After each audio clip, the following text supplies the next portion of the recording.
Let's talk about 2024 and how thankful we are that it's going to be turning to 2025.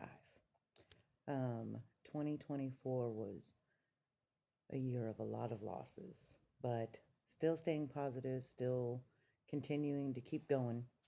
Um, this time last year, within January, um, my mom passed away. Then we had several other family members pass away. Then I lost my job. Um, and then I lost my uterus. And then um, my water pipes broke, and I was without water for a couple of months. Um, but I still count all of my blessings, and am thankful for so many other things. Um, my mom passing away was a really difficult one. She was very, very special to me. She was my best friend.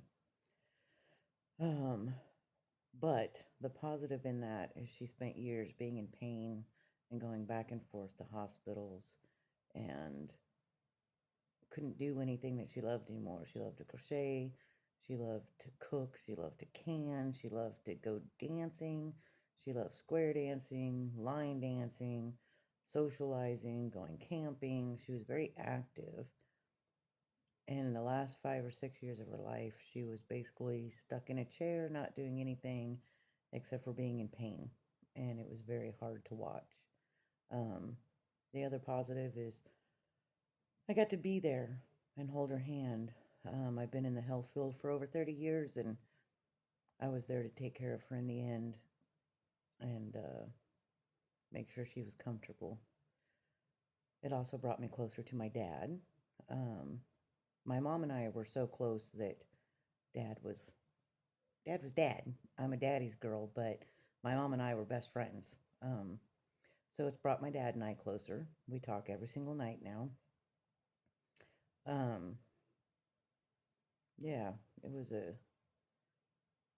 part of life I didn't want to have to go through, even though I knew I was going to have to go through it. Um, I'm just glad that I've got to be there.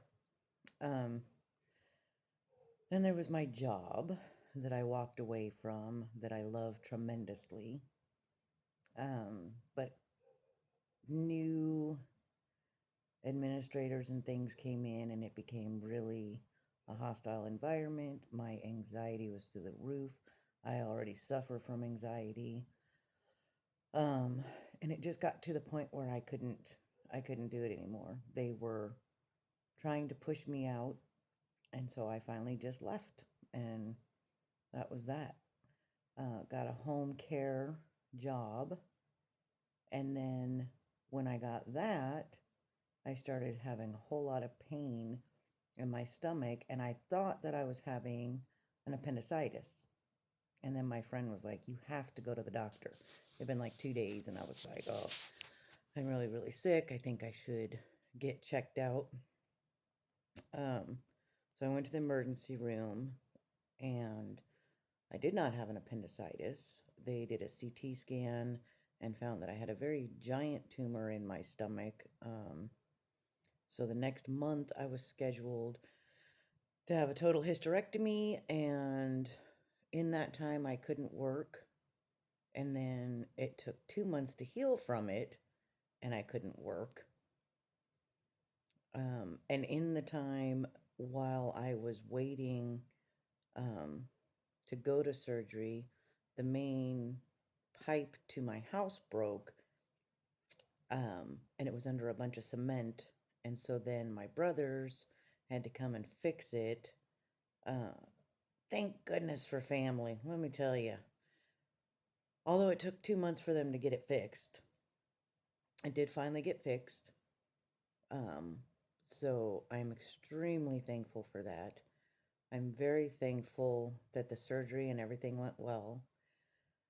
Can't wait to get back to work so that I can start making a paycheck. But yeah, 2024 has been full of chaos and a lot of losses, but I'm still going. I never take family for granted. I love my family tremendously. super, super lucky for my best friend who, after my surgery, I stayed there for a week and she took such good care of me.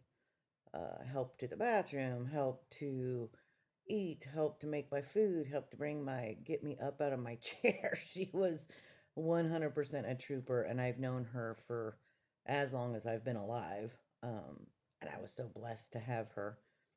So, although there's been so many bad things that happen in 2024, there's also a lot of beautiful things.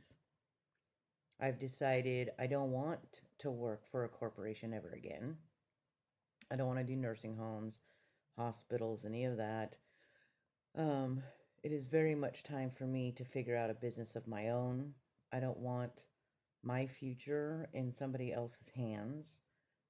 I don't like that at any moment you can be let go or new people come in all the time. You know, with corporate stuff, there's always new bosses and new rules and new. I just don't want to depend on somebody else for my financial stability. I'm going to work very hard at making that myself. As far as my resolutions for 2025, I really want to get my art business going somewhere. I'm a self taught artist. I do a lot of mixed media artwork. Because of my anxiety, I've always been too afraid to put it out there, but I'm going to. It's hard for me to teach my kids to put themselves out there and not be afraid if my fear is stopping me from doing it. That's not a good role model. Um,